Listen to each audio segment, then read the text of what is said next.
네, 여러분 반갑습니다. 손쓰는 지구학입니다. 어제는 6월 모의평가를 치렀던 날이었는데 올해 첫 모의고사 치고는 난도가 높았던 것 같아요. 그럼에도 불구하고 첫 모의고사를 잘 소화해내신 여러분들께 너무 고생 많으셨다는 말을 드립니다.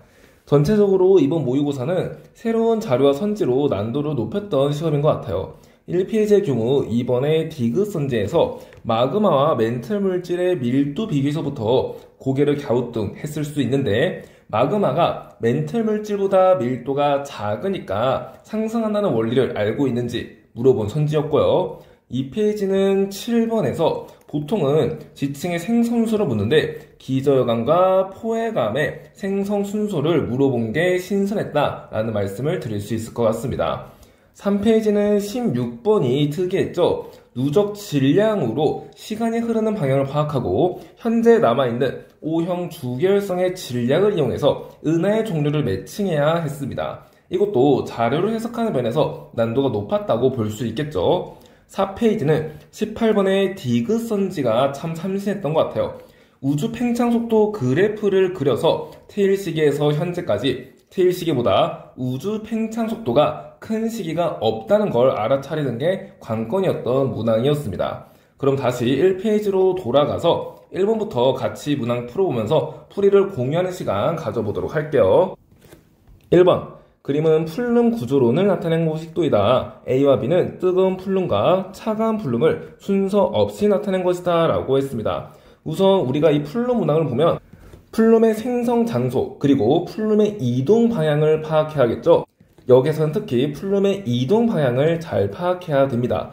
A 같은 경우에는 하강하는 방향으로 이동하고 있어요. 그러니까 플룸 하강류, 즉 차가운 플룸이라는 거 확인할 수 있겠고요. B는 상승하는 방향으로 이동하고 있죠. 즉 플룸 상승류인 뜨거운 플룸이라는 것을 알 수 있겠습니다. 그럼 이 정도로 분석하고 선지 보도록 할게요. 기억, A는 차가운 플룸이다. 맞고요. 니은. B는 태평양에 화산섬을 형성한다. B는 뜨거운 플룸이 상승하면서 열점을 생성하죠. 열점에서는 마그마가 만들어지고요. 열점에서 생성된 마그마가 분출하면서 하와이 열도와 같은 여러 개의 화산섬을 만들 수 있겠습니다. 니은도 맞는 선지, 디귿. B는 지각과 멘틀의 경계에서 생성되나요? 아니죠. 이 뜨거운 플룸은요, 멘틀과 웨액의 경계에서 만들어지죠. 디귿은 틀린 선지, 답은 3번으로 처리해주면 되겠어요. 계속해서 2번 보겠습니다. 그림은 판경계 주변에서 마그마가 생성되는 모습을 나타낸 것이다. A와 B는 유무암질 마그마와 현무암질 마그마를 순서 없이 나타낸 것이다 라고 했네요. 우선 이 판의 경계에 무엇입니까? 지금 해양판이 대륙판 아래로 섭입하고 있죠. 그러니까 이 판의 경계는 섭입형 경계구나 라는 거 확인할 수 있겠고요. 섭입형 경계 주변에서 마그마가 어떤 종류의 마그마가 만들어지는지 확인해 보도록 합시다. 자, 우선 서입대에서는요, 판이 이렇게 서입하면서 특정 압력 조건에 놓이게 되면 해양판에 포함된 한수 강물로부터 물이 짜여져 나오기 시작합니다. 자, 물이 짜여져 나와서 상부 멘틀에 물이 공급이 되면 상부 멘틀에 있는 입자의 결합력을 약화시켜요. 그러면 상부 멘틀의 용융 온도가 낮아지고 상부 멘틀이 용융되어서 현무암질 마그마가 만들어질 수 있습니다. 그런데 왜 멘틀 물질이 용융되면 현무암질 마그마가 만들어지는 걸까요? 멘틀 물질에는 SiO2뿐만 아니고 철이나 마그네슘과 같은 금속 물질도 대량 포함하고 있습니다. 그러니까 SiO2 함량이 상대적으로 낮은 편이에요. 자, 이렇게 SiO2 함량이 낮은 물질이 용융되면 SiO2 함량이 낮은 마그마인 현무암질 마그마가 만들어질 수 있다라는 거죠. 그렇게 해서 현무암질 마그마가 만들어지고 나중에 부력에 의해서 상승하게 됩니다. 자, 이렇게 부력에 의해서 상승하다가 이 현무암질 마그마가 대륙지각 하부에 닿게 돼요. 그러면 현무암질 마그마로부터 올라온 열, 그리고 이 멘틀 물질로부터 올라온 열에 의해서 대륙지각에 포함된 화강암이 녹게 됩니다. 화강암은 녹으면 뭐가 되죠? 맞아요. 유무암질 마그마가 되죠. 그래서 이 대륙지각 하부에서 유무암질 마그마가 만들어질 수 있겠고요. 이렇게 만들어진 유무암질 마그마와 현무암질 마그마가 혼합되면서 안산암질 마그마가 만들어질 수 있겠고, 최종적으로 이 안산암질 마그마가 대륙지각 위로 분출된다라고 볼 수 있겠습니다. 자, 그러면 이 정도로 분석하고 선지 보도록 할게요. 기억, SiO2 함량은 A가 B보다 낮다. A는 유문남질 마그마, B는 현무암질 마그마이니까 유문남질 마그마는 현무암질 마그마보다 SR 탐량이 높겠죠? 낮다가 아닙니다. 틀린 선지. 니은 A는 B에 의한 열의 공급으로 생성될 수 있다. 그렇죠. 유문남질 마그마는 현무암질 마그마로부터 올라온 열에 의해서 대륙지각에 포함된 화강암이 용융되어서 만들어진 마그마죠. 그렇기 때문에 열의 공급으로 생성될 수 있겠습니다. 맞는 선지 디귿. B는 같은 깊이의 주변 멘틀 물질보다 밀도가 낮다. 자, 디귿 선지는 말씀드렸다시피 마그마가 상승하는 원리를 아느냐라고 물어본 선지예요. 마그마는 왜 상승할까요? 그렇죠. 부력 때문에. 부력은 왜 작용하죠? 주변보다 밀도가 작기 때문에 작용하죠. 마그마가 주변보다 밀도가 작은 이유는 상태 변화 때문입니다. 마그마가 만들어질 때 녹잖아요. 뭐가 녹아요? 고체 상태의 멘틀 물질이 녹아서 마그마, 액체 상태로 변하죠. 고체 상태가 액체 상태로 변하면 분자의 운동이 활발해지면서 부피가 커집니다. 밀도는 부피분의 질량으로 구할 수 있는데 부피가 커지니까 밀도가 작아진다라고 볼 수 있고 밀도가 작아지면 단위 부피당 질량값이 작아져서 더 가벼워진다라는 거죠. 그렇게 가벼워진 마그마가 이렇게 상승할 수 있다라는 거예요. 즉 마그마가 상승하는 이유는 상태 변화에 의해서 주변 멘틀 물질보다 밀도가 작아졌기 때문이다 라고 해석할 수 있겠습니다. 그래서 디귿은 맞는 선지로 처리해주면 되겠고요. 답은 4번으로 처리해주면 되겠어요. 이어서 3번 볼게요. 그림은 어느 해역 A와 B에서 1년 동안 측정한 월별 표층 수온과 표층 염분을 수온 염분도에 나타낸 것이다 라고 했습니다. 우리는 수온 염분도를 보면 가장 먼저 해석해야 될 거 이 등 밀도선의 분포 먼저 해석해야 하죠.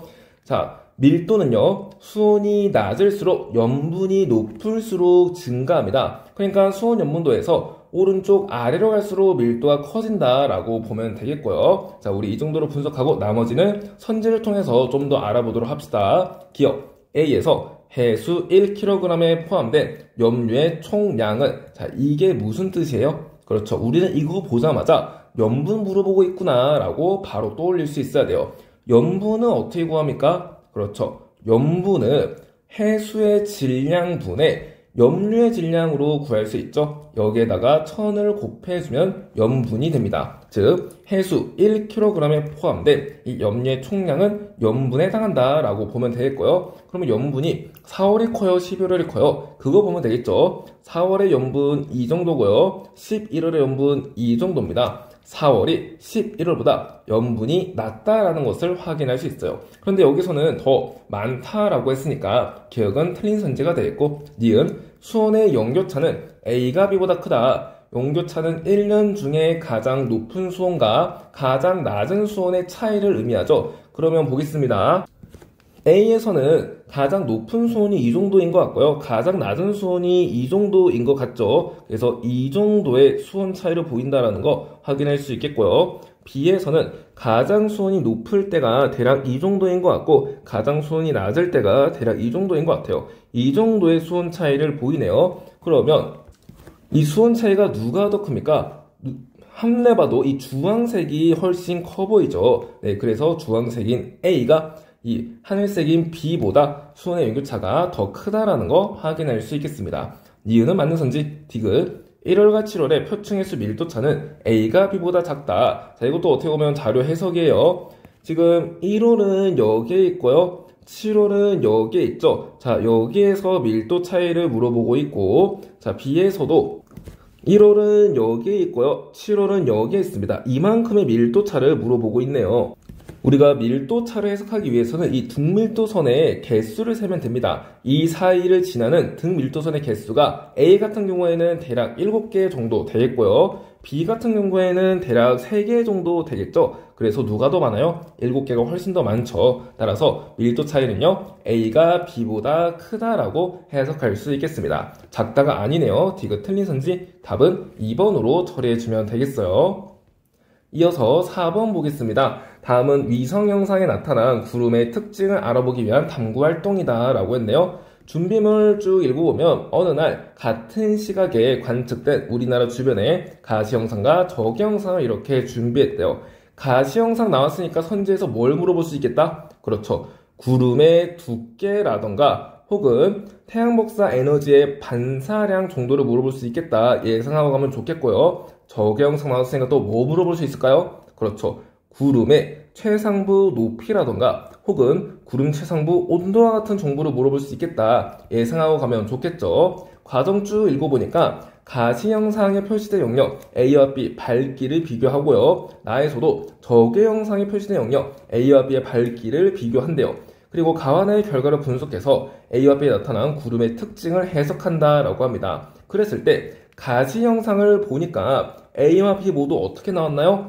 밝게 관측되었다라고 했죠. 만약에 이 시각이 밤이라면 태양빛이 반사되지 않기 때문에 가시 영상으로 구름을 관측할 수가 없습니다. 그런데 가시 영상으로 관측했을 때 A와 B 모두 밝게 관측이 되었다라는 말은 태양빛이 비추는 시각, 즉 낮이구나 라는 것을 알 수 있게 해준다라는 거죠. 자, 그러면 이 정도로 분석하고 선지 보도록 할게요. 기억 22시는 기억에 해당한다. 22시는 여러분 밤이잖아요. 밤이 이 관측한 시각에 해당되나요? 아니죠. 가시 영상으로 관측할 수 있기 때문에 밤인 시각이 기억에 해당되지는 않을 겁니다. 기억은 틀린 선지 니은. 니은은 구름이 반사하는 태양 복사 에너지의 세기에 따라 달라진다. 가시 영상에서 밝기는요, 이 태양 복사 에너지의 반사량에 의해서 결정이 되죠. 그래서 가시 영상에서 이렇게 밝게 보일수록 태양 복사 에너지 반사량이 더 많다라고 해석해주면 되겠습니다. 그래서 이 니은은요, 구름이 반사하는 태양 복사 에너지의 세기에 따라 달라진다라고 할 수 있겠네요. 디귿. 구름의 최상부 온도는 A가 B보다 높다. 자, 아니야 다를까 구름 최상부의 온도를 물어보고 있습니다. 구름 최상부의 온도를 비교하기 위해서는 우리 저게 영상을 보면 되겠죠. 저게 영상에서는요, 어둡게 보일수록 구름 최상부의 온도가 높다라는 거 우리가 인지하고 있으면 됩니다. A는 B보다 어둡게 관측이 되기 때문에 구름 최상부의 온도는 A가 B보다 더 높구나 라는 거죠. 디귿도 맞는 선지 답은 5번으로 처리해주면 되겠어요. 5번 보겠습니다. 그림은 북태평양의 아열대 순환을 이루는 주요 표층 해류가 흐르는 해역 ABC를 나타낸 것이다 라고 했네요. 우선은 ABC에서 흐르는 해류부터 해석해 보도록 할게요. A에서 어떤 해류 흐르나요? 그렇죠. 남쪽에서 북쪽으로 난류인 쿠로시오 해류가 흐른다라는 거 인지해 주셔야 되고, 자, C에서는 어떤 해류 흘러요? 맞아요. 동안이니까 북쪽에서 남쪽으로 한류인 캘리포니아 해류가 흐른다라는 거 인지해 주셔야 됩니다. 그리고 B는 위도 0도와 30도 사이에 있는 해역이기 때문에 이렇게 동쪽에서 서쪽으로 북쪽도 해류가 흐르는구나 라고 보면 되겠죠? 자, 그럼 이 정도로 분석하고 선지 보도록 할게요. 기억 A에는 쿠로시오 해류가 흐른다. A에 쿠로시오 해류 흐르고 있습니다. 맞는 선지 니은. B에 흐르는 해류는 무역풍에 의해 형성된다. B에는 북쪽도 해류가 흐르는데 이 북쪽도 해류는 북동 무역풍에 의해서 이렇게 서쪽으로 흐르는 해류를 말하죠. 그래서 니은도 맞는 선지 디귿. C에 흐르는 해류는 난류이다. 자, C는 이렇게 북쪽에서 남쪽으로 흐르는 한류가 되겠습니다. 난류가 아니죠. 디귿 틀린 선지 답은 4번으로 처리해주면 되겠어요. 1페이지 이렇게 마무리하고 2페이지 보겠습니다. 6번. 그림은 우리나라 관측소 P에서 어느 태풍의 영향을 받는 동안 관측한 기압, 풍속, 풍향의 변화를 나타내는 것이다 라고 했네요. 우선 여기에는 그래프를 매칭해야 될 것 같은데 그 전에 기압 풍속 그래프가 어떻게 생겼는지부터 보도록 합시다. 뭐 할 거냐면 태풍이 북상함에 따라서 기압과 풍속 그래프가 어떻게 그려지는지 볼 거예요. 케이스를 분류할 건데요. 관측소 P가 태풍의 눈을 통과하지 않는 경우 그리고 통과하는 경우로 나누어서 해석을 해볼게요. 일단 통과하지 않는 경우입니다. 이때는 기압이 어떻게 변할까요? 태풍은 열대 저기압이죠. 저기압이 점차 다가오네요. 그러니까 기압은 점차 감소한다는 거 확인할 수 있겠고 태풍이 가장 근접했을 때 기압이 최소라는 거 알 수 있겠습니다. 그 이후에 태풍이 멀어지게 되면 저기압이 멀어지는 거니까 기압이 다시 높아진다는 거 확인할 수 있겠어요. 그래서 기압은 대체로 U자 곡선을 따른다는 거 확인할 수 있고요. 다음으로 풍속은요. 태풍이 다가오면 태풍의 영향을 많이 받기 때문에 풍속이 증가하다가 태풍이 이렇게 근접하게 되면 풍속이 가장 크고요. 그 이후에 태풍이 멀어지면 영향권에서 벗어나기 때문에 풍속이 약화된다는 거 확인할 수 있죠. 그래서 풍속 그래프는 이렇게 위로 볼록한 곡선을 띈다라는 거 확인할 수 있겠어요.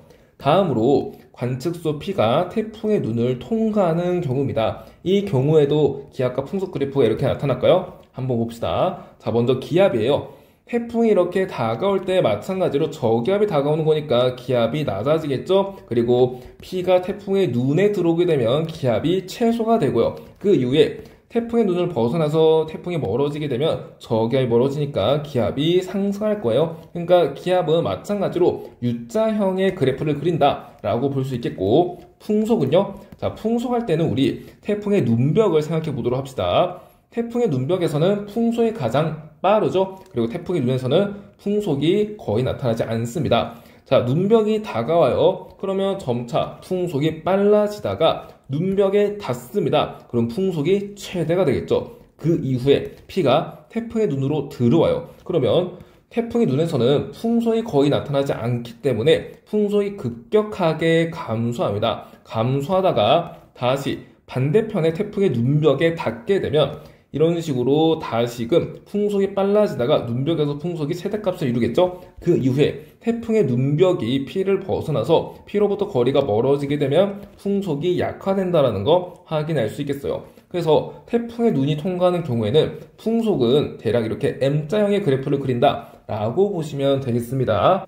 그러면 이 그래프들을 숙지한 상태에서 다시 오른쪽에 있는 이 자료를 살펴보면 대체로 이렇게 U자형의 그래프를 그리는 거 뭐라고 했죠? 그렇죠. 기압이라고 했죠? 이 친구가 기압이라는 거 확인할 수 있겠고, 대체로 이렇게 위로 볼록한 곡선의 형태를 취하는 거는요? 맞아요. 풍속이죠. 이 얇은 실선이 풍속이라는 것을 확인할 수 있겠습니다. 이때 풍속 그래프가 M자형이 아니라 이렇게 위로 볼록한 곡선 형태로 나타나기 때문에 이 관측소는 태풍의 눈을 통과하지 않았다라는 것을 확인할 수 있죠. 네, 그래서 이 케이스라는 거 우리가 확인할 수 있겠고요. 자, 나머지 이 점들이 풍향이라는 것을 확인할 수 있겠습니다. 그리고 우리는 이 풍향을 이용해서 관측소 P가 태풍의 위험 반응에 있는지 안전 반응에 있는지 확인할 수 있어요. 지금 풍향이 대체로 이렇게 위쪽 방향으로 변하고 있죠. 즉 동풍 계열에서 남풍 계열로 변하고 있습니다. 동풍에서 남풍으로 변한다라는 말은 풍향이 시계 방향으로 변하고 있다라는 말이고, 시계 방향으로 풍향이 변한다라는 말은 태풍의 위험 반응에 있다라는 거죠. 그리고 위험 반응은요, 태풍의 이동 경로의 오른쪽에 위치합니다. 자, 이 정도로 분석하고요. 선지 보도록 합시다. 기억. 태풍의 중심과 P 사이의 거리는 T이 T보다 가깝다. 중심과 P 사이의 거리는 기압 보면 되겠죠? 자, 기압이 T일 때는 이 정도고요. T2일 때는 이 정도입니다. 기압이 T일 때 더 높아요. 그 말은 중심으로부터 더 멀리 떨어져 있다라는 거죠. 그래서 중심과 P 사이의 거리는 T일이 T보다 더 멉니다. 가깝다가 아니에요. 니은. P에서의 풍속은 T2가 T3보다 느리다. 이거 자료 해석이죠. T2일 때 풍속은 여기에 맺히고요. 그리고 T3일 때 풍속은 여기에 맺힙니다. 누가 더 풍속이 빨라요? T3일 때가 더 빠르고 T2일 때는 느리죠. 그러니까 T2가 T3보다 느리다. 맞는 선지가 되겠고요. 디귿. T1, T4 동안 P는 안전 반원에 위치하나요? 아니죠. 위험 반원에 위치했죠. 디귿은 틀린 선지. 답은 2번으로 처리해주면 되겠어요. 6번은 이렇게 정리하고 다음으로 7번 볼게요. 그림은 어느 지역의 지질 단면을 나타낸 것이다. A, B, C는 건열, 기저여감, 포회감을 순서 없이 나타낸 것이다 라고 했습니다. 우선 C는요, 주변에 이 화성암이 둘러싸고 있으니까 화성암이 퇴적암을 관입할 때 나머지는 다 녹았는데 미처 녹지 못한 암석이 이렇게 조각으로 존재한다라는 거죠. 그러니까 C는 포회감이라는 것을 우리가 확인할 수 있겠고요. B는 무엇입니까? 지금 뾰족한 부분이 아래에 있고 이렇게 갈라진 구조가 나타나잖아요. 그러니까 B는 건열이라는 것을 확인할 수 있겠습니다. 나머지 A는요?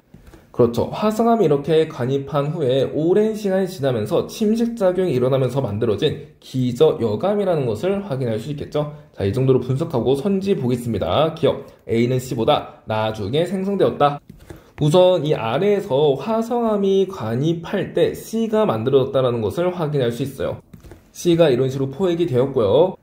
그 이후에 단층 F'에 의해서 화성암이 절단됐다는 것을 확인할 수 있죠. 그 다음엔요, 여기에 있는 화성암이 관입하고 오랜 시간이 지나면서 침식작용을 받아서 이렇게 기저혈감 A가 만들어졌다는 것을 확인할 수 있겠습니다. 그러니까 A는 이 C보다 나중에 만들어졌다라는 거죠. 그래서 기억은 맞는 선지. 니은 B는 지층의 역전 여부를 판단하는 데 활용된다. B는 건열입니다. 건열은 뭐죠, 여러분? 맞아요. 퇴적 구조예요. 자, 우리는 퇴적 구조를 통해서 알 수 있는 거 두 가지를 파악할 수 있어야 됩니다. 퇴적 구조를 보면 뭘 할 수 있어요? 첫 번째, 그렇죠. 지층의 역전 여부를 판단할 수 있고요. 두 번째, 퇴적 환경을 판단할 수 있죠. 건열 같은 경우에는 건조 환경에서 생성되었다라는 것을 확인할 수 있습니다. 그러니까 B는 퇴적 구조로 지층의 역전 여부를 판단하는데 활용됨을 확인할 수 있겠습니다. 니은도 맞는 선지, 디귿.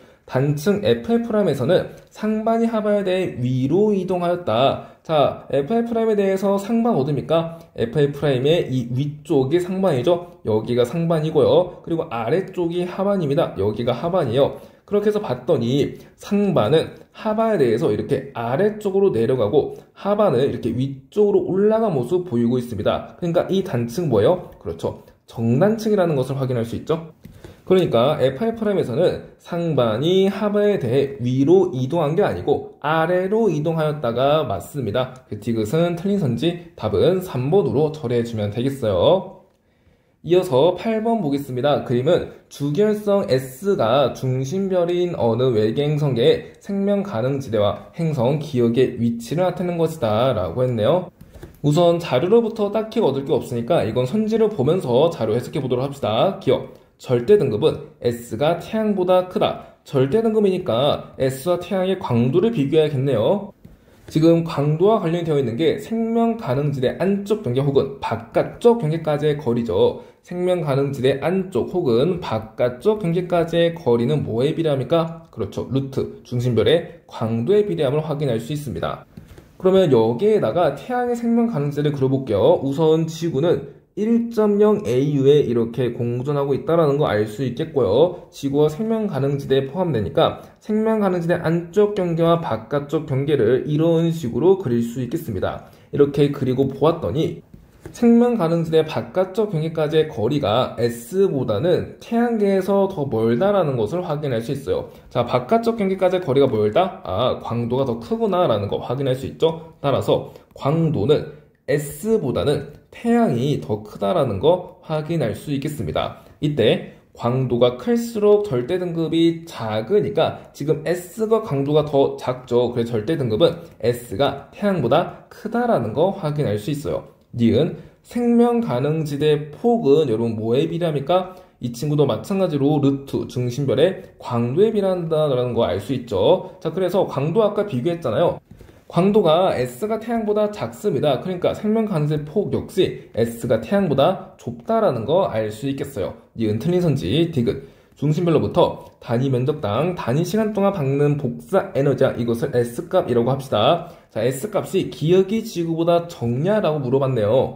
우선은 여기에서 떠올려야 되는 게 생명 가능지대 안쪽 경계 혹은 바깥쪽 경계에서 S값은 일정한 값으로 유지된다라는 겁니다. 그러면 안쪽 경계의 S값을 우리 S1이라고 해봅시다. 자, 이 친구도 S1이고 태양계에서도 안쪽 경계 S값이 S1이네요.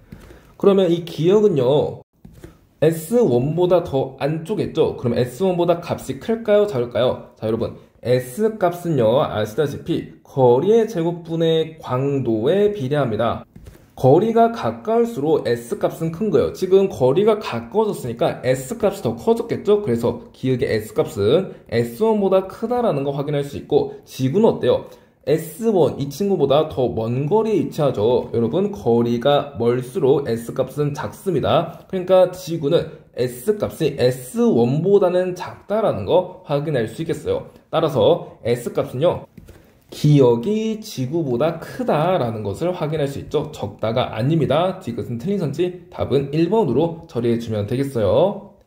다음으로 9번 보겠습니다. 그림은 서로 다른 해령 부근의 해역 A와 B에서 측정한 해령 중심축으로부터의 거리에 따른 해양지각의 연령 및 해양지각의 연령에 따른 고지작의 줄무늬 분포를 나타낸 것이다 라고 했네요.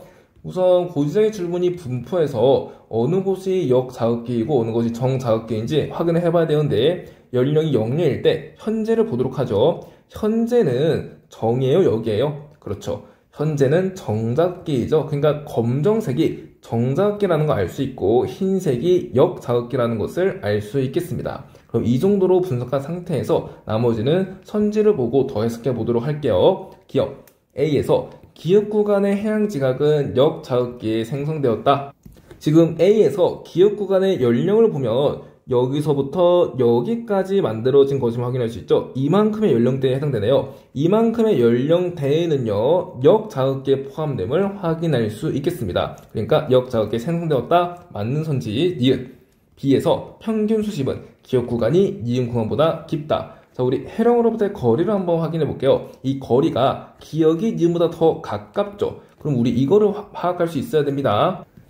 해령의 특징을 여러분들이 알고 있어야 돼요. 해령으로부터의 거리가 멀어질수록 연령 어떻게 되죠? 해양 지각의 연령은 맞아요. 많아진다라는 거 알 수 있고요. 해저 퇴적물의 두께는요, 두꺼워진다라는 거 알 수 있죠. 그리고 암석권, 즉 판의 두께 역시 두꺼워지고, 그리고 수심은요, 맞아요. 수심 역시 깊어진다는 거 확인할 수 있습니다. 그래서 거리가 멀어질수록 웬만한 물리량들은 다 증가해요. 수심도 증가하니까 지금 거리가 기억이 니은보다 더 가깝죠. 그래서 수심은 기억이 니은보다 얕다라는 것을 알 수 있겠습니다. 깊다가 아니네요. 디귿. A 기간 동안 기록된 해양 지각의 고지자의 줄무늬 폭은 A가 B보다 넓다라고 했는데 지금 A 기간 동안에는 역자극계가 만들어졌네요. 우선 이 라지 A에서 A 기간에 해당되는 시기는 여기서부터 여기까지죠. 그러면 여기 해양 지각에는 여기서부터 여기까지 역자극기가 나타난다 라고 볼 수 있겠고요. 여기가 A죠. 그 다음에 B에서는요, 여기서부터 여기까지가 역자극기인데 그러면 B의 해양 지각에서는 여기서부터 여기까지 역자극기가 나타난다는 것을 확인할 수 있겠습니다. 폭이 누가 더 좁아요? 그렇죠. A가 더 좁다라는 거 확인할 수 있죠. 따라서 해양지각의 고지자의 줄무늬 폭은요, A가 B보다 좁다라는 것을 확인할 수 있겠습니다. 디귿 틀린 선지 답은 1번으로 처리해주면 되겠어요. 10번 볼게요. 그림은 6억 년 전부터 현재까지 생물과의 수와 대멸종 시기 A, B, C를 나타낸 것이다. 기억과 니은은 육상생물과의 수와 해양생물과의 수를 순서 없이 나타내는 것이다 라고 했네요. 우선은 어느 것이 육상이고 어느 것이 해양인지부터 살펴보도록 합시다. 육상생물은 예를 들어 육상식물 같은 경우에는 오존층이 만들어진 이후에 대략 고생대 실루리아기쯤부터 출현하기 시작했죠. 한편 해양생물은요, 오존층이 만들어지기 전에 바닷속에서 살았기 때문에 육상생물보다는 더 이전 시기에 출현했음을 확인할 수 있겠습니다. 이때 기억은 이보다 이전 시기에 출현했고 니은은 이때쯤에 출현했으니까 기억이 먼저 출현했죠. 그러니까 기억이 해양생물이라는 거 알 수 있고 니은이 육상생물임을 확인할 수 있겠어요. 다음으로 ABC 대멸종 시기 확인해 봅시다. 자, 여러분 5대 대멸종 시기를 암기하고 있어야죠. 5대 팩트 100으로 암기하라 라고 했죠. 이때 대략 5.4억 년 전부터 2.5억 년 전까지의 시대가 고생대인데 A는 고생대 초기라는 것을 확인할 수 있겠습니다. 그러니까 A는 오르도비스기 대멸종이라는 거 확인할 수 있겠고 B는요 대략 2.5억 년 전이잖아요. 그러니까 고생대와 중생대의 경계, 즉 페른기말 대멸종이라는 것을 알 수 있겠습니다. C는요 0.66억 년 전이니까 중생대와 신생대의 경계, 즉 백악기 대멸종이라는 것을 확인할 수 있겠어요. 우리 이 정도로 분석하고 선지 보도록 합시다. 기억은 육상생물과의 수이다. 아니죠. 해양생물과의 수이죠. 틀린 선지. 니은 A와 B 사이에 생성된 지층에서 완종류 화석이 발견된다. 여러분 완종류는요 고생대 초기에 출현해서 지금까지도 살고 있습니다. 그러니까 A와 B는 고생대에 포함되기 때문에 완종류 화석이 발견될 수 있겠어요. 맞는 선지. 디귿 B와 C 사이에 대서양이 형성되기 시작하였다. 대서양은 어떻게 해서 만들어졌죠? 맞아요. 판게아가 분리되기 시작하면서부터 만들어졌죠. 판게아는 언제 분리되기 시작했나요? 그렇죠. 판게아는 중생대 트라이아스기 말부터 분리되기 시작했습니다. B와 C 사이에는 중생대 트라이아스기 말을 포함하기 때문에 B와 C 사이에 대서양이 형성되기 시작했다라고 볼 수 있겠어요. 이것도 맞는 선지. 답은 5번으로 처리해주면 되겠습니다. 11번 볼게요. 그림카는 현재 지구의 공전궤도와 피해 지점의 위치를 나는 지구가 피해에 위치할 때 세차 운동에 의한 북극의 상대적 위치 변화를 나타낸 것이다. 기역과 니은은 서로 다른 시기에 해당하는 북극의 상대적 위치이다 라고 했습니다. 자, 우리는 이렇게 기후변화 문항이 나오면 가장 먼저 확인해야 될 거 뭐라고 했어요? 단조건이라고 했죠. 단조건을 보니까 지구의 세차 운동 이외 요인은 변하지 않는다고 가정한다 라고 했어요. 그러니까 이 문항은 세차 운동이 포함된 문항이구나 라는 것을 확인할 수 있죠. 그리고 나에서는 세차 운동에 의해서 지구의 자전축이 현재에서 기역으로, 기역에서 니은으로 이렇게 변하고 있다는 것을 확인할 수 있겠습니다. 그럼 이 정도로 분석하고 나머지는 선제를 통해서 좀 더 알아보도록 하죠. 기역인 시기에 지구가 피에 위치하면 30도 N의 계절은 봄이다 라고 했는데, 기역인 시기는 지금 중앙으로부터 북극점이 위로 올라간 시기가 되겠습니다. 그러면 피에서 이렇게 중앙에서 북극점이 위로 올라가게 위치시켜 줘야겠죠. 이 상태에서는 계절을 판단하기가 어려워요. 그래서 계절 판단을 쉽게 하기 위해서 지구를 90도 돌립니다. 여기에 지구를 위치시켜 볼게요. 그럼 여기에서도 마찬가지로 자전축이 중앙을 기준으로 위쪽으로 올라가 있겠죠. 이 상태에서 옆에서 바라본 지구와 태양의 모습을 그려봅시다. 태양이 지금 오른쪽에 위치했다라는 거 알 수 있죠. 오른쪽에 태양을 이렇게 주시고요, 왼쪽에 지구를 주겠습니다. 그렇게 해서 봤더니 지금 자전축이 중앙을 기준으로 태양 쪽으로 이동해 있죠. 그러니까 자전축이 중앙을 기준으로 태양 쪽으로 비스듬히 누워있다라는 말입니다. 그러면 이때 북반구의 계절은 뭐예요? 그렇죠. 북반구가 태양을 바라보고 있으니까 덥잖아요. 그래서 북반구가 여름철이라는 것을 확인할 수 있어요. 그러면 여기 있는 계절은요, 여름보다 이전의 계절, 어떤 계절 다음에 여름이에요? 봄 다음이 여름이죠. 그러니까 P에서는 북반구가 봄철이라는 것을 확인할 수 있겠습니다. 따라서 30도에는 계절은 봄이다. 맞는 선지죠. 니은. 지구가 P에 위치할 때 지구에 도달하는 해양복사 에너지 양은 현재가 니은의 시기보다 적다라고 했는데, 지구에 도달하는 해양복사 에너지 양은 뭐와 관련되어 있어요? 그렇죠. 이 지구와 태양 사이의 거리와 관련되어 있죠. 그런데 지금 단조건에서 20률이 변한다라는 말은 없으니까 P에서 지구와 태양 사이의 거리는 현재나 니은 시기나 같다라는 거 확인할 수 있습니다. 그럼 마찬가지로 지구에 도달하는 태양 복사 에너지양 역시 현재나 니은 시기나 같겠죠. 니은은 틀린 선지. 디귿 30도 S에서 기온의 연교차는 현재가 니은의 시기보다 작다. 자, 우리 세차 운동에 의해서 발생한 연교차 변화를 파악할 때는 우선 첫 번째, 공전궤도상에서 여름철과 겨울철의 위치를 파악해 주셔야 되고요. 그 이후에 여름철과 겨울철, 지구와 태양 사이의 거리를 판단한 후에 각 계절별 기온을 유추하면 되겠어요. 자, 그럼 순서대로 가봅시다. 우선은 공전궤도를 그려볼게요. 현재 공전궤도 이런 식으로 그릴 수 있겠죠. 그리고 니은 시기 공전궤도도 마찬가지로 이런 식으로 그릴 수 있겠어요. 그러면 다음으로 이렇게 계절부터 파악을 해볼 건데, 현재 근일점에서는 북반구가 무슨 계절이에요? 그렇죠. 근일점의 기역, 겨울철의 기역, 북반구가 겨울철이고요. 남반구는 계절 반대니까 여름철이라는 거 확인할 수 있겠습니다. 원일점에서 현재 북반구의 계절은요? 맞아요. 원일점의 이응, 여름철의 이응, 여름철이라는 거 알 수 있죠? 남반구 계절 반대니까 겨울철이라는 것도 확인할 수 있겠습니다. 그리고 니은 시기를 볼 건데, 니은 시기는 자전축이 현재와 정반대임을 확인할 수 있죠? 이 말은 뭐예요? 그렇죠. 계절의 양상이 현재와 반대이다라는 거 우리가 확인할 수 있겠고요. 그러면 여기에서 근일점일 때 원래 남반구가 여름철이었는데 니은 시기에는요, 남반구가 반대로 겨울철이 된다라는 거고, 원일점에서는 원래 겨울철이었는데 반대로 여름철이 된다라는 거 확인할 수 있겠어요. 계절 파악 끝났으니까 지구 태양 사이의 거리를 판단하면 됩니다. 자, 그러면 남반구에서 여름철과 겨울철, 지구와 태양 사이의 거리 판단해 볼게요. 지금 현재가 니은이 시기보다 작다라고 했으니까 니은을 기준으로 현재를 판단하면 되겠죠. 자, 니은 시기에 여름철 지구와 태양 사이의 거리가 이 정도였는데 현재 어떻습니까? 더 가까워졌죠? 자, 여름철 태양 사이의 거리가 가까워졌어요. 그러니까 기온이 높아졌다라는 거죠. 겨울철은 어떻습니까? 원래는 거리 이 정도였는데 더 멀어졌다라는 거 우리가 확인할 수 있죠. 지구와 태양 사이의 거리가 멀어졌다? 아, 추워졌구나. 겨울철은 이렇게 추워졌어요. 여름철 안 그래도 더워 죽겠는데 더 더워졌고 겨울철 안 그래도 추워 죽겠는데 더 추워졌습니다. 그러니까 연교차는요 증가했다라는 거죠. 그래서 현재가 니은 시기보다 크다라는 거 확인할 수 있겠습니다. 답은 1번으로 처리해주면 되겠어요.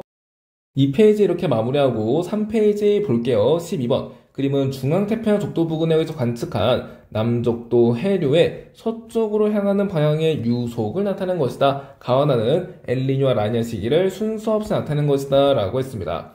우리 남족도 해류에 좀 집중을 해볼게요. 남족도 해류는 뭐에 영향을 받습니까? 그렇죠. 무역풍에 영향을 받죠. 특히 남동무역풍에 영향을 받습니다. 그러면 무역풍이 강화되며 무역풍에 의해서 흐르는 해류인 남족도 해류도 강화되겠죠. 그래서 무역풍이 강화되면 동쪽에서 서쪽으로 남족도 해류의 흐름이 강화됨을 확인할 수 있겠어요. 그러면 이를 바탕으로 가와 나를 해석해 볼게요. 가에서 남족도 해류의 유속은 대략 20이고요. 나에서 남족도 해류의 유속은 대략 30이죠. 유속이 가보다 나에서 더 빠르다라는 것은 남족도 해류는 무역풍의 영향을 받으니까 무역풍의 세이가 나에서 더 강하다라는 것을 확인할 수 있겠습니다. 그러면 무역풍이 더 강화된 시기 뭐예요? 그렇죠. 라니냐 시기라는 거죠. 그래서 나는 라니냐 시기라는 거 확인할 수 있고 가는 엘니뇨 시기라는 것을 알 수 있겠어요. 이 정도로 분석하고 선지 보도록 합시다. 기억. 적도 부근에서 서태평양과 동태평양의 해수면 높이 차이는 가가 나보다 크다라고 했는데 우선 라니냐 시기일 때 서와 동의 해수면 높이 차이 어떻습니까? 라니냐 시기 때는 무역풍이 강화되면서 동쪽에서 서쪽으로 이동하는 따뜻한 해수의 양도 많아지겠죠. 그러면 동쪽에서는 해수량이 줄어드니까 해수면이 매우 낮아지고요. 서쪽에서는 따뜻한 해수가 몰리니까 해수면 높이가 높아지겠어요. 그래서 해수면 높이가 이런 식으로 급격해집니다. 그래서 라니냐 시기 때는 높이 차이가 매우 큰 거예요. 하지만 엘니뇨 시기 때는 무역풍이 약화되기 때문에 높이 차이가 그닥 크지 않겠죠? 그래서 적도 부근에서 이 높이 차이는요, 가가 나보다 작다라는 것을 확인할 수 있겠습니다. 기억은 틀렸네요. 니은, 적도 부근에서 동분의 서태평양 기압은 가가 나보다 크다라고 했는데, 자, 엘니뇨 라니냐 문항에서 이 니은 선지처럼 분수꼴의 선지가 나왔다면 우리는 분수에서 분자만 확인하면 되고요. 가와 나 시기 중에 가만 확인하면 됩니다. 이때 분자가 더 크면 가가 더 큰 거고요. 분자가 더 작으면 가가 더 작은 거죠. 우선 가 시기는 엘니뇨 시기이고요. 엘니뇨 시기일 때 서태평양 기압만 확인하면 되겠네요. 엘니뇨 시기는 무역풍이 약화되니까 워커순환의 세기도 약화됩니다. 서태평양에서는 원래 상승기류가 발달하는데 워커순환이 약화되면서 상승기류가 약화된다라는 거죠. 상승기류가 약화되면 기압은 높아질 수 있습니다. 해면기압이 높아지네요. 그러니까 지금 분자가 커지니까 가가 더 크다라는 것을 확인할 수 있겠죠. 디귿. 동태평양 족도 부근에 의해서 수온약층이 나타나기 시작하는 깊이는 가가 나보다 얕다라고 했는데요. 아까 그렸던 엘니뇨 시기 이 모습에서 지금 동태평양에서 해수면이 매우 낮아졌잖아요. 그러면 부족한 해수를 채우기 위해서 용승 현상이 잘 발달합니다. 용승에 의해서 아래에 있던 이 수온약층이 위로 올라온다라는 얘기죠. 그래서 라니냐 시기 때는 해수면과 이 수온약층 사이에 깊이가 매우 얕다라는 거 확인할 수 있겠어요. 하지만 엘니뇨 시기 때는 용승이 그렇게 발달하지 않으니까 이 수온약층이 깊은 곳에 존재하겠죠. 그래서 수온약층이 나타나기 시작하는 깊이는 가가 나보다 깊다라는 것을 알 수 있겠습니다. 디귿 틀린 선지 답은 2번으로 처리해주면 되겠어요. 다음으로 13번 보겠습니다. 그림은 질량이 태양 정도인 별, 이거 밑줄 쳐놔야죠. 아, 이 별의 질량은 태양 정도구나 라는 거 확인해 주시고 주기월 단계 어느 시기부터 중심액에서 헬륨 핵융합 반응이 끝난 시기까지 지나는 동안 중심액에서 헬륨이 차지하는 질량비를 나타낸 것이다. ABC는 이 별이 지나는 동안에 서로 다른 시기이다 라고 했습니다. 우선은 각 시기별 별의 진화 단계부터 확인해 보도록 할게요. A 시기일 때는 지금 헬륨의 질량비가 증가하고 있죠. 왜 증가해요? 맞아요. 수소 핵융합 반응에 의해서 수소가 헬륨으로 바뀌고 있기 때문에 이렇게 증가한다라고 볼 수 있겠죠. 자, 중심액에서 수소 핵융합 반응이 일어나는 시기 무엇입니까? 주계열 단계라는 거 확인할 수 있겠어요. 다음으로 B에서는 지금 헬륨의 질량비가 일정하게 유지되는데 이 말은 어떠한 핵융합 반응도 일어나지 않는다라는 거 확인할 수 있죠. 그래서 B 시기는 가운데 헬륨핵이 있고 헬륨핵이 수축하는 시기가 되겠습니다. 그래서 B 시기일 때 이 별의 내부 구조를 좀 더 자세히 그려보면 가운데에 헬륨핵이 있고요. 헬륨핵이 수축하고 있죠. 그리고 헬륨핵 주변에는 이렇게 수소 핵융합 반응을 하는 수소 연소 껍질이 있다는 거 우리가 확인할 수 있어야 되겠습니다.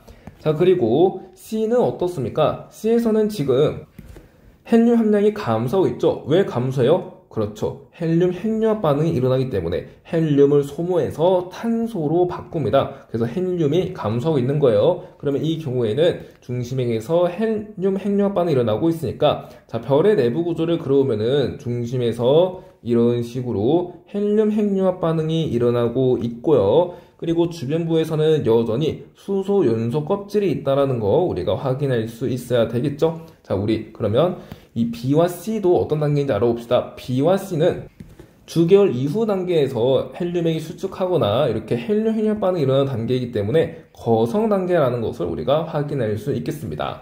이 정도로 분석하고 선지 보도록 할게요. 기억. 중심의 온도분의 표면 온도는 A가 B보다 크다. A에서 B로 갈 때 중심핵이 수축하죠. 중심핵이 수축하니까 여러분 수축하면 온도가 높아집니다. 그래서 중심의 온도가 높아져요. 그래서 중심의 온도는 A에서 더 낮다라는 거 확인할 수 있겠고요. 별의 진화 경로를 HR 때 한번 표현을 해볼게요. 자, 가로축에 표면 온도 주시고요. 세로축에 광도 주겠습니다. 그리고 주기열을 이런 식으로 표시하면 되겠죠. 여기에서 주기열 단계에서 별이 진화할 때 이런 식으로 진화합니다. 어때요? 표면 온도가 낮아지는 방향으로 진화하죠. 그래서 표면 온도는 A보다는 B에서 더 낮으니까 A에서 더 높다라는 것을 확인할 수 있겠어요. 그래서 이 값은 A가 더 크구나 라는 거예요. 기억은 맞는 선지, 니은.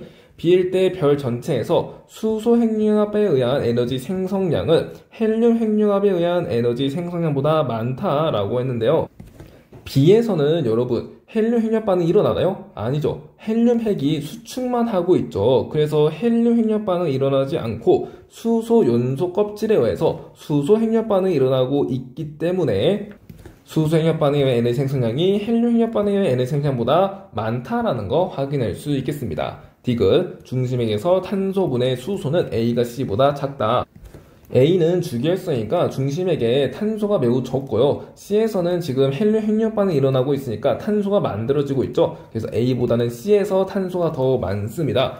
A에서 탄소가 더 적네요. 그래서 탄소가 차지한 질량 A에서 적고요. 수소는요. A에서는 중심액에서 수소를 소모하고 있으니까 아직 수소가 남아있는 상태이고 C에서는 수소를 모두 소진한 후에 이렇게 헬륨 핵융합 반응이 일어나는 시기니까 수소가 거의 없죠. 그래서 수소는 A에서 더 많음을 확인할 수 있겠어요. 그러니까 이 값은요, A가 C보다 더 크다라는 거죠. 작다가 아닙니다. 답은 3번으로 처리해주면 되겠어요. 이어서 14번 보겠습니다. 표는 별 가나다의 물리량을 나타낸 것이다 라고 했네요. 자, 표에서 물리량을 쭉 보니까 복사 에너지를 최대로 방출하는 파장이 나왔어요. 자, 우린 이것을 람다 맥스라는 기호로 쓰죠. 자, 복사 에너지를 최대로 방출하는 파장은 비내 변이 법칙에 의해서 표면 온도에 반비례한다라는 것을 알아두길 바랍니다. 그럼 사실상 이 가나다의 표면 온도를 준 것과 다름없죠? 나는 표면 온도가 태양과 같고요. 다는요, 파장이 기니까 표면 온도가 낮죠? 표면 온도가 태양보다 낮다라는 거 확인할 수 있겠습니다. 그리고 기억을 구해볼 건데, 우선 가는 광도 계급이 5예요. 그러니까 주기열성이라는 거죠. 주기열성에 대해 반지름이 태양보다 크다라고 합니다. 여러분, 주기열성은 반지름이 클수록 표면 온도가 어떻습니까? 표면 온도가 더 높죠. 그러니까 표면 온도 값이 가에서는 태양보다 높다라는 겁니다. 그러면 이 람다 맥스는 표면 온도에 반비례하니까 기억값은 1보다 작다라는 것을 확인할 수 있겠어요. 자, 그러면 이 정도로 분석한 상태에서 나머지 선지 보면서 더 살펴보도록 합시다. 기억은 1보다 크다. 아니죠. 1보다 작죠. 니은, 중심액에서 CNO분의 PP는 가가 태양보다 작다라고 했는데, 자, 이거는 PP가 더 우세한지 CNO가 더 우세한지 물어보는 거예요. 가는 주기열성이고 반지름이 태양보다 크죠. 자, 주기열성은 반지름이 클수록 질량도 큽니다. 그러니까 질량이 태양보다 큰 별이라는 거예요. 질량이 클수록 CNO는 우세하고 PP는 덜 우세하니까 이 값은 가가 태양보다 작다라는 것을 확인할 수 있죠. 니은 맞는 선지, 디귿. 광도는 가나다 중 다가 가장 작다. 자, 우리는 여기 표면도 있고요. 반지름 나와져 있으니까 광도 구할 수 있습니다. 광도 어떻게 구하죠? 그렇죠. 광도는 반지름의 제곱 곱하기 표면온도의 4승에 비례하는 값으로 구할 수 있죠. 그럼 가에서 광도는요. t의 4승, 1의 4승 곱하기 10의 제곱이니까 100보다 크다라는 거 확인할 수 있겠고, 나는요. 지금 표면온도가 1이고 반지름이 10이니까 1의 4승 곱하기 10의 제곱 딱 100이라는 거 확인할 수 있겠습니다. 그리고 다는요. 지금 파장값이 1.2니까 표면온도는 욕소로 뒤집어야죠. 1.2분의 1이라는 거 확인할 수 있겠고, 반지름은 12라고 합니다. 그러면 R제곱 144죠. 자, 12의 제곱이라고 그냥 적어봅시다. 12의 제곱 곱하기 표면온도의 4승 1.2분의 1의 4승인데 1.2를 12 곱하기 10의 마이너스 1승으로 해볼게요. 그럼 이거의 4승이니까 4승을 분배해주면 12의 4승 곱하기 10의 마이너스 4승이라는 거 우리가 확인할 수 있죠. 그러면 이 친구를 이렇게 약분시켜 주면은 144분의 만이라는 값을 얻습니다. 자, 144분의 만은요, 여러분 100보다는 작은 값임을 확인할 수 있죠. 그러니까 다의 광도는 100보다 작다라는 거 알 수 있겠고, 광도가 가나다 중에 다가 가장 작다라는 것을 알 수 있겠습니다. 이것도 맞는 선지 답은 5번으로 처리해주면 되겠어요. 다음으로 15번 보겠습니다. 표는 우리은하에서 동일한 시선방향이 놓여있는, 중요하죠? 우리은하에서 동일한 시선방향의 은하들이 놓여있구나. 외부나 ABC를 관측한 물리량을 나타낸 것이다. 새 은하는 허울 법칙 만족하고 적색편이랑 이것을 우리는 Z값이라고 합니다. Z값이 이것이다 라고 했습니다. 우선 물리량들을 쭉 보니까 1A형 소진성의 곱보기 밝기 최대값이 있어요. 자, 이 말은 사실상 거리를 준 거나 다름없거든요. 자, 왜 거리냐면 여러분, 곱보기 밝기는 어떻게 구하죠? 그렇죠. 곱보기 밝기는 거리의 제곱분의 별의 광도에 비례하죠. 그러면 이것으로부터 우리가 거리 구할 수 있는데, 거리는요, 맞습니다. 루트 곱보기 밝기분의 광도에 비례한다라는 것을 확인할 수 있겠어요.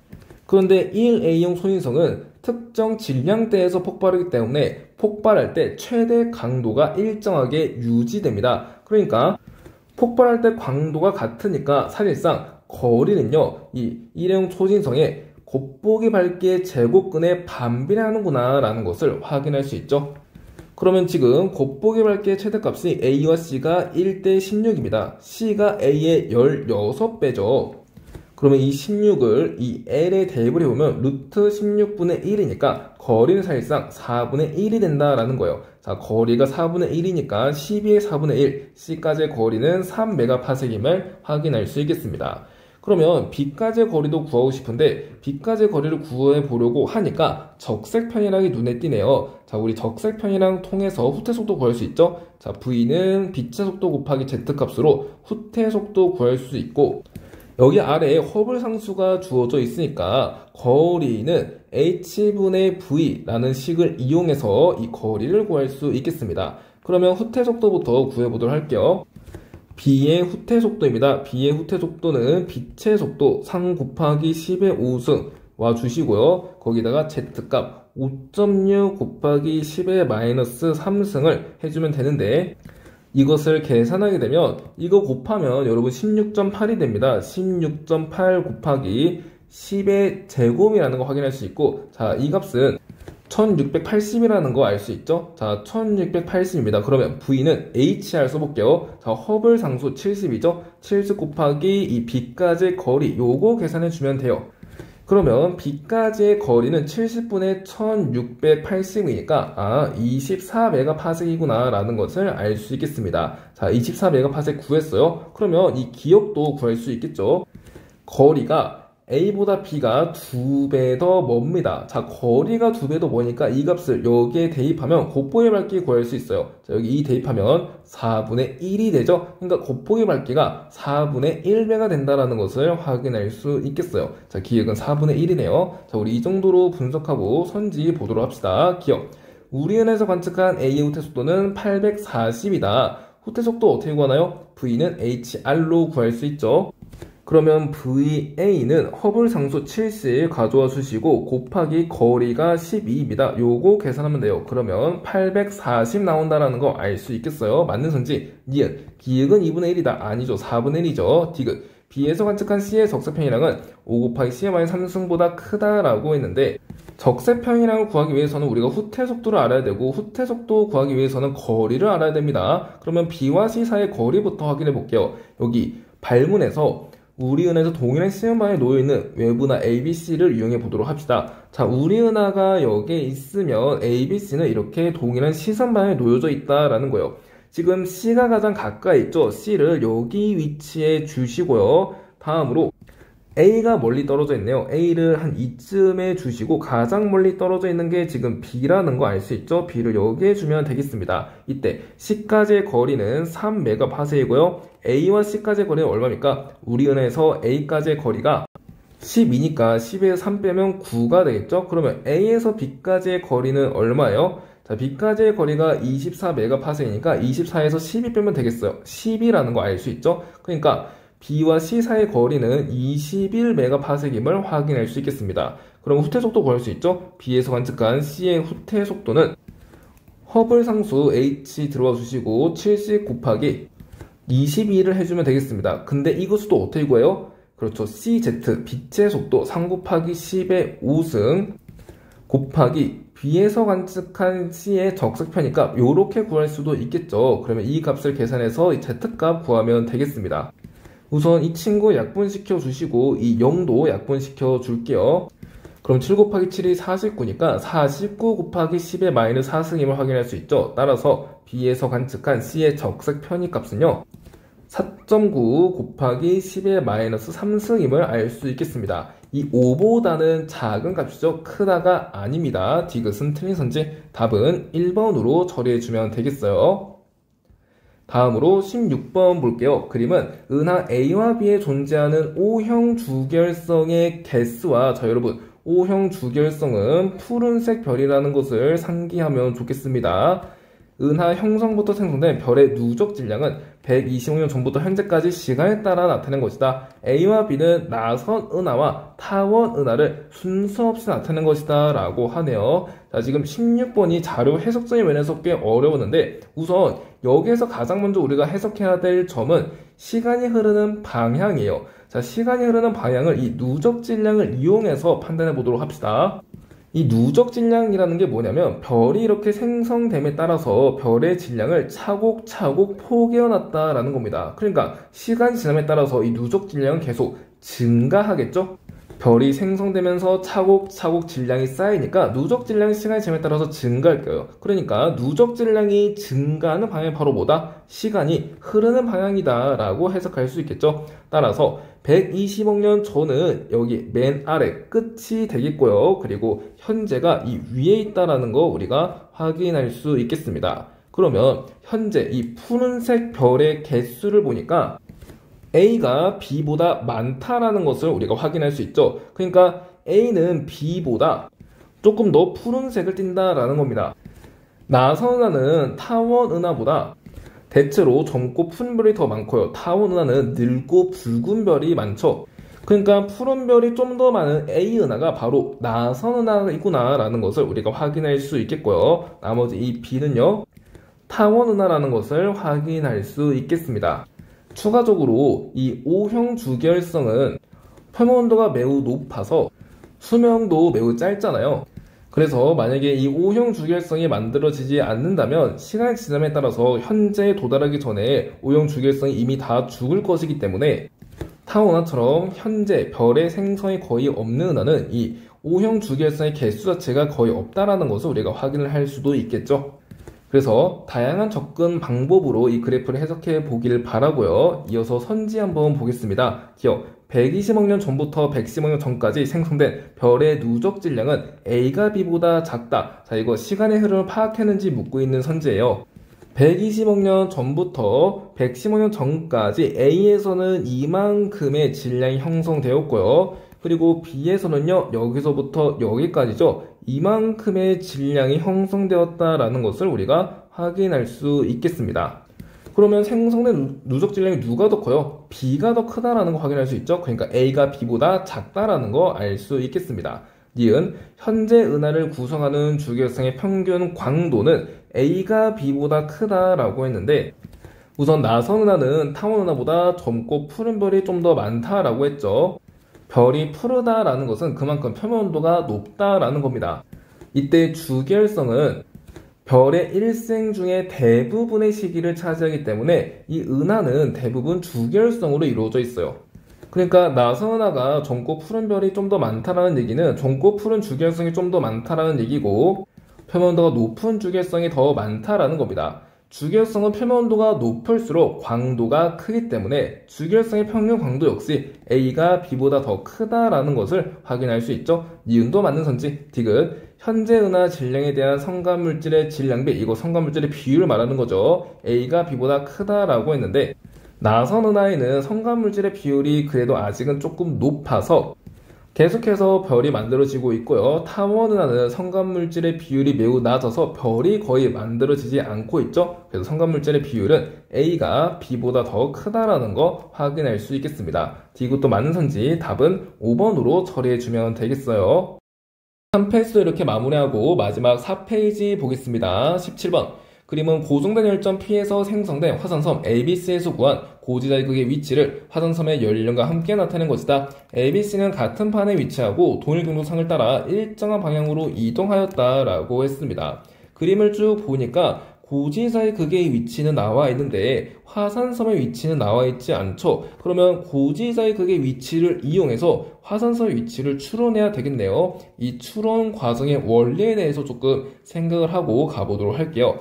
여기 이렇게 지구 하나 주시고요. 지구에 자존축을 하나 주겠습니다. 자존축은 이 위에 북극이 위치한다라는 얘기고, 여기 북극을 표시해 주도록 할게요. 그리고 여기에는 적도가 이렇게 위치합니다. 자, 그러면 가정을 한번 해볼게요. 만약에 50mA일 때 화산섬이 적도에 위치해 있었다라고 합시다. 그리고 현재 동안 화산섬이 북쪽으로 세타만큼 이동하면서 현재는 이렇게 화산섬이 이곳에 위치했다라고 가정을 해볼게요. 그러면 과거 50mA일 때 화산섬과 이 지리산 북극 사이의 각거리는 뭐와 같냐면, 현재 이 화산섬과 50mA 고지자기극 사이의 각거리와 같다라는 거, 여러분들이 이것을 알아주셨으면 좋겠습니다. 그러니까 50mA 고지자기극은 여기에 위치한다라는 거네요. 그래서 이 원리가 어떤 거냐면, 과거에 이 화산섬에서 바라보았을 때 이 북극이 90도만큼 떨어져 있는 것처럼 보인다면,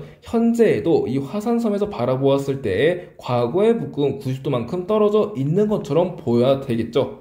그래서 이 각도와 이 각도가 같다라는 말입니다. 그렇기 때문에 이 50mA의 고지자극은 이곳에 위치하고요. 아까 이 각도가 90도니까 이 각도도 90도가 되어야 되겠죠. 그래서 이 각도도 마찬가지로 세타가 됨을 확인할 수 있겠습니다. 이러한 원리를 통해서 우리가 알 수 있는 점은, 화산섬이 이동한 각거리는 이 고지자기극이 원래는 지리산 북극에 위치해 있었는데 고지자기극이 이동한 각거리와 같다라는 거 확인할 수 있겠고요. 화산섬이 이렇게 시계 방향으로 이동했다면 고지자기극 역시 시계 방향으로 같은 방향으로 이동한다라는 것까지 확인할 수 있겠습니다. 그러면 이 두 가지 원리를 떠올리면서 우리 여기에 자료를 해석해 보도록 할게요. 자, 고지자극의 위치를 한번 보겠습니다. 원래는 지리산 북극에 위치해 있었는데 50m의 고지자극이 한 칸 아래로 내려왔죠. 이 말은 뭐래요? 그렇죠. 고지자기극의 이동 방향과 화산섬의 이동 방향이 같고요. 그리고 이동 각거리가 서로 같다라고 했으니까 원래는 P에서 만들어졌던 A가 한 칸만큼 이렇게 아래로 내려왔다라는 말이 되겠습니다. 그래서 A 화산섬은 여기에 위치함을 우리가 확인할 수 있겠고, 이때 시간이 50mA라는 거 인지할 수 있어야 되겠죠? 그리고 B를 보니까 여기에 있죠? 지금 지리산 북극으로부터 두 칸 아래로 내려왔네요. 이 말은 B의 화산섬이 P에서 만들어지고 이렇게 두 칸 아래로 내려왔다라는 말입니다. 그러니까 B는 이곳에 위치하고요. B는요 75mA에 만들어졌다는 거 알 수 있죠? 마지막으로 C도 마찬가지로 두 칸하고 절반만큼 더 아래로 내려왔으니까 P에서 만들어진 C는 두 칸하고 절반만큼 아래로 더 내려온 위치에 있다는 거 확인할 수 있겠습니다. 그리고 C는 100mA일 때 만들어졌네요. 그럼 화산섬의 위치들 다 찾았으니까 이 정도로 분석하고 선지 보도록 합시다. 기억. 고지자기 복각의 절대값은 A가 B보다 크다. 자, A, B, C 모두 P에서 만들어졌기 때문에 A, B, C의 고지자의 복각은 P의 고지자의 복각을 반영합니다. 그러니까 고지자의 복각의 절대값은 A, B, C 모두 같겠죠? 크다가 아닙니다. 니은. 판의 이동 속도는 100에서 75가 75에서 50보다 느리다라고 했는데 지금 100부터 75 그리고 75에서 50은 25ma로 시간 간격이 같죠. 그러면 거리만 보면 되겠네요.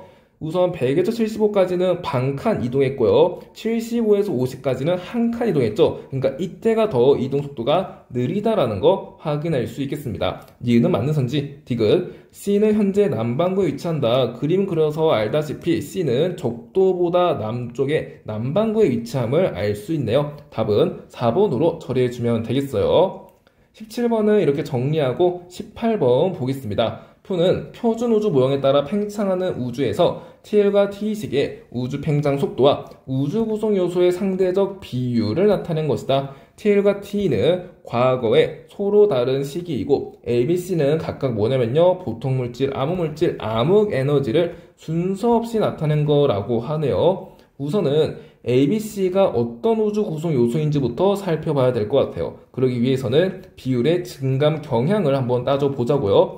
A는 T1에서 T로 갈 때 증가했고 B는 감소했고요. C 역시 감소했다라는 거 확인할 수 있죠. 증감 경향이 누가 달라요? A만 유일하게 다르죠. 그러니까 A가 바로 암흑 에너지구나 라는 것을 확인할 수 있겠습니다. B와 C가 보통 물질 아니면 암흑 물질인데 암흑 물질의 비율은 보통 물질의 비율보다 항상 높다라는 거 우리가 알고 있죠. 그러니까 B가 비율이 더 높으니까 B가 암흑 물질이구나 라는 거 알 수 있고요. 나머지 C가 보통 물질임을 확인할 수 있겠습니다. 다음으로 시간의 흐름을 한번 확인해 볼게요. 암흑 에너지의 비율은 시간이 지남에 따라서 증가하죠. 그러니까 암흑 에너지의 비율이 증가하는 방향이 곧 시간이 흐르는 방향이 되니까 시간은 T1에서 T2로 흐른다라는 것을 알 수 있겠어요. 마지막으로 우주의 팽창 속도만 비교하면 끝나겠죠. 과거부터 현재까지 우주의 팽창 속도를 그래프로 나타내면 과거에는 이렇게 우주가 감속 팽창하다가 현재 이르러서는 우주가 이렇게 가속 팽창한다는 것을 확인할 수 있죠. 그래서 이때가 현재가 되겠고요. 현재의 팽창 속도를 1이라고 줬으니까 여기 이렇게 선을 그어서 1이라고 표시를 한번 해보겠습니다. 자, 여기가 1이 되겠네요. 그랬을 때 T1일 때는 우주가 일단 감속 팽창하는지 가속 팽창하는지부터 살펴보도록 할게요. 그 전에 우리가 이 비례 관계를 알면 좋겠는데, 자, 물질의 밀도와 암흑 에너지의 밀도의 비율이 2대 1이 되면 이때 우주는 등속 팽창한다고 알려져 있습니다. 이 상태에서 물질의 밀도가 더 커지면 감속 팽창하게 되는 거고요. 에너지의 밀도가 더 커지면 가속 팽창하게 되는 거죠. 그러면 여기에서 물질과 에너지의 비율을 확인할 수 있으니까 이 T1식의 우주가 가속 팽창하는지 감속 팽창하는지 알 수 있겠어요. 일단 물질의 비율은 대략 97%라는 거 우리가 확인할 수 있겠고 에너지의 비율 대략 3%라는 거 확인할 수 있겠죠. 물질의 밀도 비율이 월등히 크니까 이 친구는 감속 팽창하는구나 라는 것을 확인할 수 있겠습니다. T1시기는 우주가 감속 팽창하고 동시에 팽창 속도가 현재보다 큰 1.2라는 거 알 수 있죠? 그러면 여기에서 우주가 감속 팽창하고 1보다 큰 1.2의 팽창 속도를 가지니까 T1시기에는 우주가 여기에 위치하는구나 라는 것을 확인할 수 있겠습니다. 여기가 지금 T1 시기가 되겠고요. 자, 다음으로 T 시기는 어디에 있을까요? 우선 T1과 T는 과거의 서로 다른 시기이죠. 그러니까 현재보다 과거에 해당되는데 T1보다는 미래에 해당됩니다. 그러니까 T1과 현재 사이에 T2가 위치한다라는 거예요. 그래서 T가 가질 수 있는 우주의 팽창 속도는 이 주황색 그래프가 된다라는 거 확인할 수 있겠죠. 이 주황색 그래프를 보니까 모두 T1시기일 때 우주의 팽창 속도보다는 작다라는 것을 확인할 수 있겠습니다. 그래서 T2시기일 때 우주의 팽창 속도는 1.2보다 작다라는 거 알 수 있네요. 자, 이 정도로 분석하고 선지 보겠습니다. 기억, T1이 T보다 과거의 시기이다. T1은 T보다 과거 맞고요. 니은, 현재 우주를 가속 팽창시키는 요소는 A이다. 자, A는 암흑 에너지로 trọng力으로 작용해서 우주를 가속 팽창시키는 역할을 하죠. 맞는 선지 디귿. 우주 팽창 속도는 T1이 T보다 작다. 자, T1이 T보다 더 크다라고 했습니다. 작다가 아니죠. 틀린 선지. 답은 3번으로 처리해주면 되겠어요. 이어서 19번 볼게요. 그림은 어느 외계 행성계에서 중심별과 행성이 공통질량 중심에 대하여 원궤도로 공전할 때 식현상을 일으키는 행성에 의한 중심별의 상대적 밝기 변화를 일정한 시간 간격에 따라 나타낸 것이다 라고 했습니다. 우선 이 밝기의 비율에서 기역을 구하려고 봤더니 기역을 구하기 위해서는 중심별과 행성의 반지름비가 필요하다라는 것을 알 수 있죠. 왜냐하면 이 밝기의 감소 비율은요, 중심별의 반지름 분의 행성의 반지름의 제곱으로 구할 수 있기 때문에 기역을 구하기 위해서는 중심별과 행성의 반지름을 알아야 되겠습니다. 그러면 그것을 여기에서 어떻게 구하냐? 바로 중심별의 광도가 감소한 이 비율 있죠? 이 비율을 이용해서 이 관계를 구할 수 있는데 그 원리에 대해서 잠깐 설명하고 넘어가 보도록 할게요.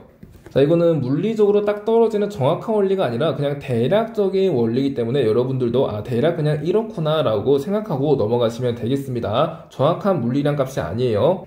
자, 우선 중심별을 여기 있다라고 주겠습니다. 중심별 이렇게 있고요. 행성이 중심별을 통과하는 상황을 만들어 보도록 할게요. 그럼 행성이 지금 이렇게 딱 붙어 있는 상황을 T1시기라고 합시다. 그러면 과거부터 T1시기까지 올 때 중심별은 지금 행성이 가리지 않았으니까 중심의 밝기가 일정하게 유지가 되겠죠? 그러다가 여기 T1시기에 도달합니다. T1시기 이후에는 드디어 이제 행성이 중심별을 점차 가리면서 들어오죠. 그러면 중심별의 밝기가 점차 감소하다가 행성이 모두 들어온 T시기 때는 중심별의 밝기가 최소가 됨을 확인할 수 있겠습니다. 그래서 어두워지다가 중심별의 밝기가 최소가 될 때 이때가 T2시기라는 거 확인할 수 있겠고요. 그 이후에 행성이 지금 중심별 안을 계속 맴돌다가 이런 식으로 중심별을 나가기 직전까지 상황이 왔습니다. T3시기죠. 이때 동안은 계속 어두운 상태로 유지가 될 거니까 T3시기까지 이렇게 어둡다가 이후에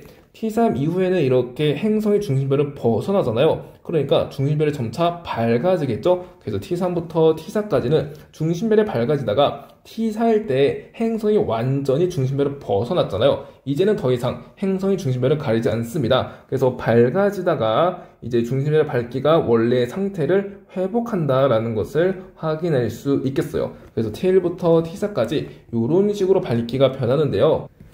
T1부터 T까지는 행성이 이동한 거리가 얼마입니까? 여기서부터 여기까지 이동하죠. 그러니까 이 거리는요, 행성의 반지름의 2배라는 것을 우리가 확인할 수 있겠습니다. 마찬가지로 T1부터 T3까지는 여기서부터 여기까지, 자, 지금 이 끝부터 이 끝까지 이동한 거죠. 그러니까 이만큼은 중심별의 반지름의 2배만큼 이동한 거구나 라는 것을 확인할 수 있겠죠.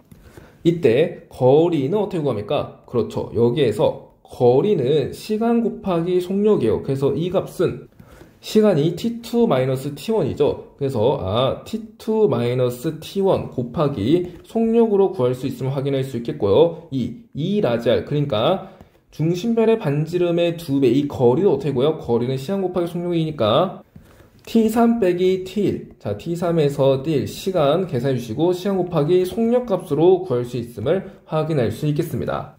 그러니까 사실상 중심별의 반지름과 행성의 반지름비는 T3-T1과 T2-T1에 비례한다라는 것을 확인할 수 있죠. 따라서 이 T2-T1, 이 시간 간격은 행성의 반지름에, 그리고 T1-T3, 자, T3-T1이죠. T3-T1은 중심별의 반지름에 비례한다는 것을 확인할 수 있겠어요. 자, 그러면 다시 이쪽으로 돌아와 봅시다.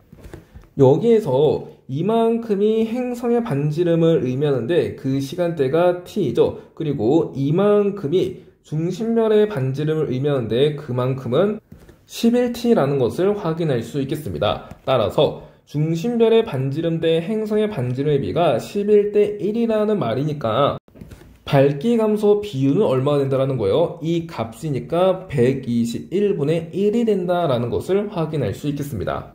그리고 이 값은 0.01보다 작으니까, 자, 100분의 1보다 작다라는 거 우리가 확인할 수 있겠죠. 그래서 이 1.000에서 0.01보다 작은 숫자를 빼면 이 값은 0.99보다는 클 것임을 예상할 수 있겠습니다. 자, 그럼 이 정도로 분석하고 선지 보도록 할게요. 기억은 0.99이다. 아니죠. 0.99보다는 커야 되겠죠? 기억은 틀린 선지. 니은. 중심별의 시선 속도는 t가 10t보다 크다라고 했는데 10t일 때는 지금 행성의 중심별을 가린 시기에 딱 중앙에 오는 시기입니다. 그러니까 이 시기 때는 중심별이 딱 시선 방향에 놓여져 있을 거예요. 그래서 공성계도 이런 식으로 그려주시면은 시선 방향 축을 이렇게 그려주겠습니다. 자, 여기가 시선 방향이에요. 그러면 중심별이 여기에 위치해 있다라는 거죠. 언제? 10t일 때요. 자, 중심별이 여기에 위치해 있어야지 행성은 중심별 반대편에 있으니까 행성이 중심별을 가릴 수 있겠죠. 그러면 지금 1t일 때는 지금 10t보다 더 과거 시이고 지금 행성의 중심별을 가리기 전이니까 1t일 때는 대략 뭐 이 정도에 위치했음을 확인할 수 있겠습니다. 공존 방향을 이렇게 시계 반대 방향으로 줄게요. 자, 그러면 10t일 때 시선 속도는 지금 시선 방향 속도가 나타나 있지 않죠. 그래서 시선 속도가 0이라는 거 확인할 수 있겠고 t일 때 시선 속도는요, 지금 양수라는 거 확인할 수 있겠죠. 그래서 중심별의 시선 속도는 t일 때가 10t일 때보다 더 크다라는 거 알 수 있겠습니다. 디귿.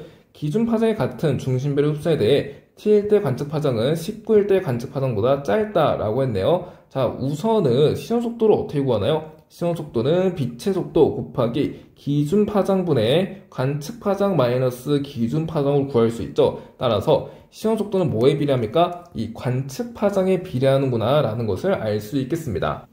그리고 t일 때와 19t일 때는요, 지금 이 식현상이 일어난 기간의 중앙을 기준으로 해서 대칭에 위치해 있다는 것을 확인할 수 있죠. 그래서 이 t와 19t는 여기에 이렇게 식현상이 나타나는 시기를 기준으로 해서 대칭인 곳에 위치함을 확인할 수 있겠습니다. 19t는 이곳에 위치하겠네요. 자, 그랬을 때 19t일 때는 지금 중심별이 다가오는 방향으로 움직이니까 시선 속도가 마이너스고 t일 때는 시선 속도가 플러스라는 것을 확인할 수 있겠습니다. 그러니까 시선 속도가 19t일 때 더 작으니까 관측 파장 역시 19t일 때 더 작다라는 거 알 수 있겠죠. 또한 시선 속도가 마이너스니까 관측 파장이 기준 파장보다 짧고요. 시선 속도가 플러스니까 관측 파장이 기준 파장보다 길다라는 거 알 수 있겠습니다. 따라서 이 흡수선에 대해서 t일 때 관측 파장은 19t일 때 관측 파장보다 더 길다라는 것을 확인할 수 있겠어요. 짧다가 아니죠. 틀린 선지. 답은 2번으로 처리해주면 되겠습니다. 마지막 20번 볼게요. 그림은 방사성원소 X와 Y의 X의 처음 함량에 대한 X의 자원소의 함량. 자, 이게 무슨 뜻이에요? 처음 함량은 100%라고 가정할 수 있겠죠? 100%에 대한 X의 자원소의 함량. 그러니까 그냥 자원소의 함량 비율을 지금 나타내고 있다라는 겁니다. 이거에 따른 Y의 자원소의 비율을 나타낸 것이다 라고 했네요. 현재 화성한 P와 Q에 포함된 방사성 원소의 함량은 각각 처음량의 50%와 12.5%이고 이거 밑줄 쳐줘야 되겠죠. 중요한 조건이죠. 절대 연령은 P가 Q의 3분의 2배보다 크다라고 했습니다. 이것도 중요한 조건에 해당되겠네요. P와 Q는 X와 Y 중 서로 다른 한 종류만 포함한다 라고 합니다. 우선 아래에 있는 이 그래프부터 좀 해석을 해봐야 될 것 같아요. X의 처음 함량에 대해서 자원소의 함량이 0.5라는 소리는 무엇입니까? 처음 함량을 100%라고 치고 자원소의 함량이 50%가 되어야지만 이 값이 2분의 1, 즉 0.5가 될 수 있겠죠. 자원소 함량이 50%라면 여러분들 알고 있다시피 자원소와 그리고 모원소의 함량의 합은 100%가 되어야 됩니다. 그래서 X의 모원소 역시 50%가 있음을 확인할 수 있겠어요. 여기서 X는 50% 정도 있구나. 그러면 X가 50%, 즉 절반이 되는 데까지 걸리는 시간은 무엇입니까? 그렇죠. X의 반감기와 같겠죠. 그러면 X의 반감기만큼 시간이 흘렀을 때 Y는 얼마만큼 있는지 보도록 합시다. Y의 처음 함량 100%라고 가정하면 자원소의 함량이 25%가 되어야지 이 값이 0.25가 될 수 있겠죠. 자원소의 함량이 25%니까 모원소의 함량은 75%가 된다라는 얘기입니다.